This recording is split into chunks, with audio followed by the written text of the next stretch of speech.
Llegamos así al martes 14 de abril, día 104 en el calendario gregoriano y 105 en los años bisiestos. Quedan 261 días para decirle goodbye a este 2020. Hoy es Día Mundial de las Américas. El Día de las Américas es una celebración anual que tiene lugar todos los 14 de abril en las repúblicas americanas como símbolo de su soberanía y su unión voluntaria en una comunidad continental. El primer Día de las Américas fue celebrado a lo largo del continente americano en 1931.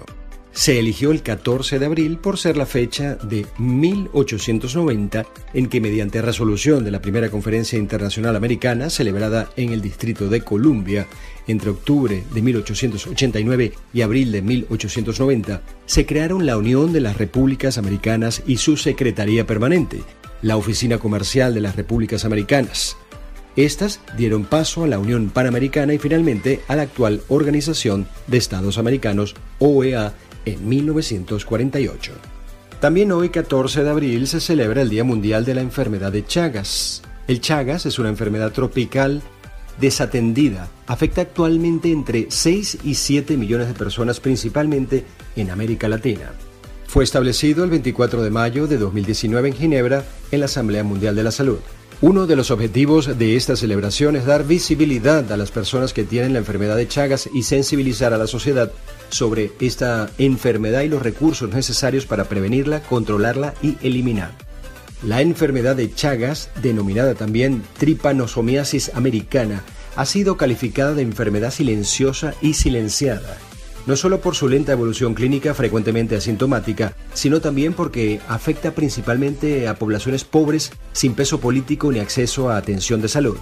Endémica hace años en países de América Latina, actualmente la enfermedad de Chagas está presente en muchos otros países, lo que hace de ella un problema sanitario mundial. En 1909, el doctor Carlos Ribeiro Justiniano Chagas diagnosticó por primera vez la enfermedad a una muchacha brasileña llamada Berenice Suárez de Moura.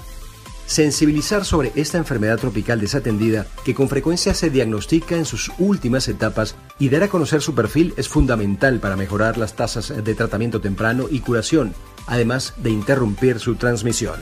También hoy es Día del Patinador y les cuento por qué.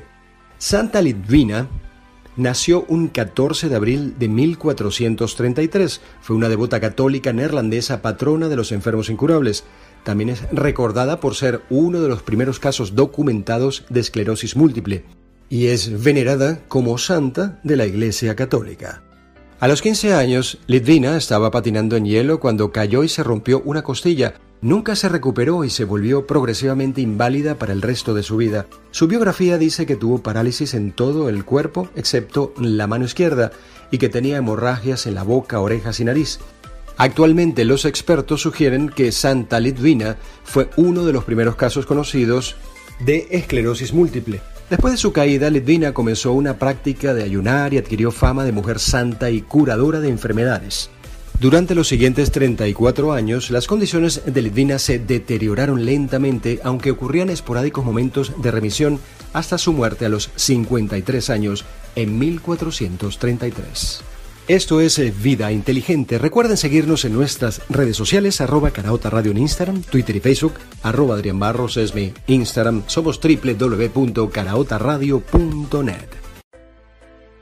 Seguimos revisando la historia en Vida Inteligente. En 1865, Abraham Lincoln es asesinado en el Teatro Ford de Washington. El asesino, el actor y fanático sudista John Wilkes Booth, disparó al presidente un tiro en la nuca mientras gritaba "así siempre a los tiranos". Luego saltó del escenario, corrió hacia la salida trasera y huyó a caballo. Más tarde fue capturado con 3 de sus cómplices. Los 4 fueron juzgados y todos murieron en la horca. Saltando al siglo XX, en 1980 en Londres, la banda de heavy metal británico Iron Maiden edita su primer álbum de estudio. Aunque la propia banda ha criticado desde su lanzamiento la calidad de la producción, el álbum fue bien recibido por la crítica y por el público. En el Reino Unido alcanzó la 4ª posición del UK Albums Chart y fue certificado disco de platino. Iron Maiden es también el único trabajo de estudio con el guitarrista Dennis Stratton y el productor Will Malone. Para promocionar el disco, el grupo realizó varias actuaciones por Europa en las que compartió escenario con Judas Priest y Kiss. Somos www.caraotaradio.net. Es momento de hablar del doctor Miguel Luces Izquierdo, cirujano bariátrico y metabólico con más de 10 años de experiencia en el tratamiento de la obesidad y sus enfermedades asociadas. El doctor Miguel Luces Izquierdo tiene alianzas con distintas clínicas de Caracas con alto nivel de calidad y ética. Si quieres solucionar definitivamente tu problema de obesidad, consulta a nuestro equipo 0414-889-1144 o @cirugía bariátrica y metabólica en Instagram. Doctor Miguel Luces Izquierdo, 10 años transformando vidas. Hace unos días, el 10 de abril pero de 1912, el Titanic iniciaba su viaje inaugural y partía desde Southampton, en Inglaterra, rumbo a Nueva York. El buque zarpó con casi una hora de retraso, ya que, al salir, estuvo a punto de chocar con otro barco que estaba amarrado allí en el puerto. No empezaba muy bien la historia. El Titanic zarpó con unas 2.224 personas a bordo, entre pasajeros y tripulantes. La mayoría de los pasajeros viajaban a Estados Unidos para buscarse un mejor futuro, aunque el lujo que se anunciaba sobre el interior del Titanic atrajo a muchos ricos y famosos.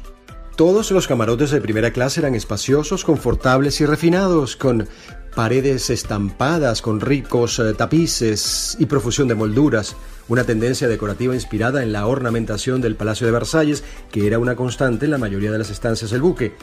Un elegante mobiliario al estilo Luis XV completaba el conjunto. Muchos curiosos también se acercaron a ver la partida del gran transatlántico y se agolparon en los muelles para despedirse del célebre barco y de sus pasajeros. Las zonas del barco reservadas para primera clase estaban equipadas con todo tipo de comodidades: piscina, gimnasio, cancha de squash, baño turco, todo ello decorado de forma majestuosa. Por ello el buque también representa la diferencia de clases de la época, porque la decoración se encargaba de dejar a la vista, además de gustos, el nivel, la clase social o el poder adquisitivo de quien pudiera disfrutar de ella. Un ejemplo claro de ello era la majestuosa escalera imperial que presidía la zona de primera clase, una decoración que resumía a la perfección la sensación que se pretendía transmitir. Era una impresionante escalera de madera de roble de doble curva con una barandilla lujosamente decorada en oro y rematada por una cúpula de cristal por la que entraba la luz natural. El ángel que decoraba la escalera fue rescatado del fondo del mar en una de las primeras inmersiones de la historia. Gimnasio, baños turcos y una piscina cubierta, 3 espacios de ocio que nunca habían sido vistos en un transatlántico hasta la fecha, incentivaron todavía más a la clase más adinerada de Europa a que se animase a vivir en primera persona esta deliciosa experiencia. Hay que recordar que la idea inicial fue de un buque realizado desde la visión más moderna y avanzada en el arte de la construcción naval. No se escatimó ningún gasto en su diseño. El empresario John Jacob Astor IV era uno de los hombres más ricos del mundo cuando murió en el Titanic, con una fortuna equivalente a 2.16 billones de dólares actuales.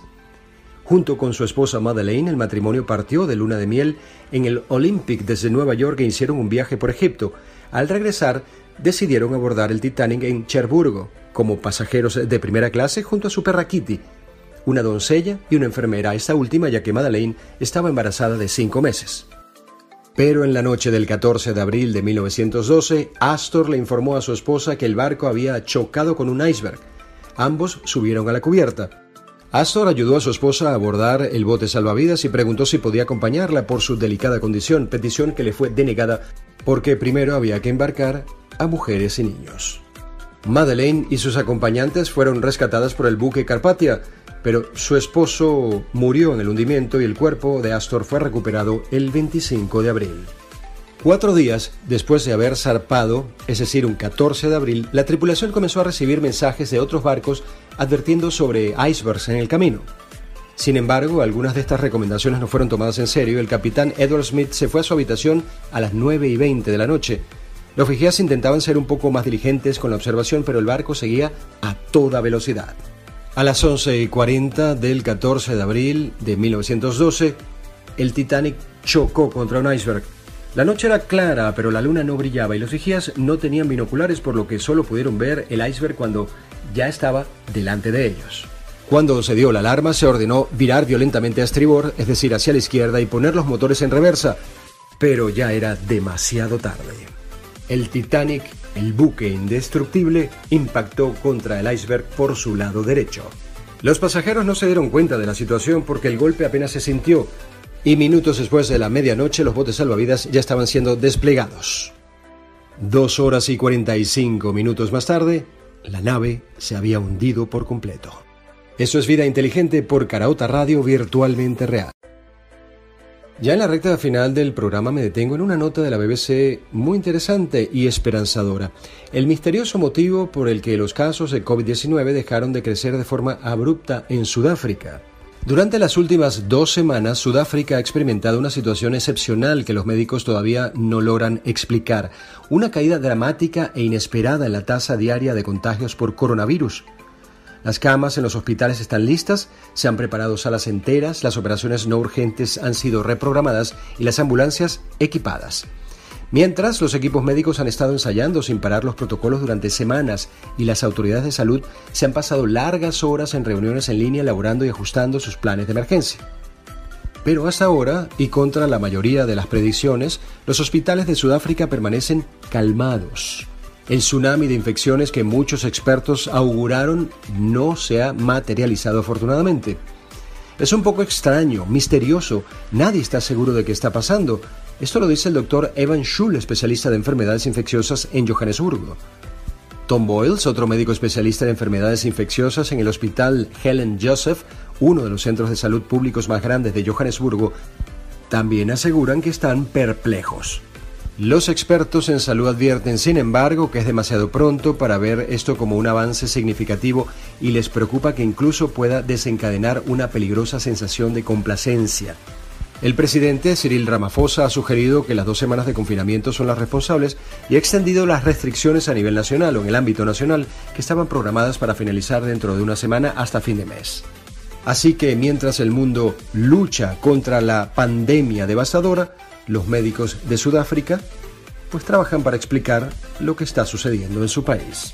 La curva de contagios cayó bruscamente. De 243 casos nuevos en un día, bajó a solo 17.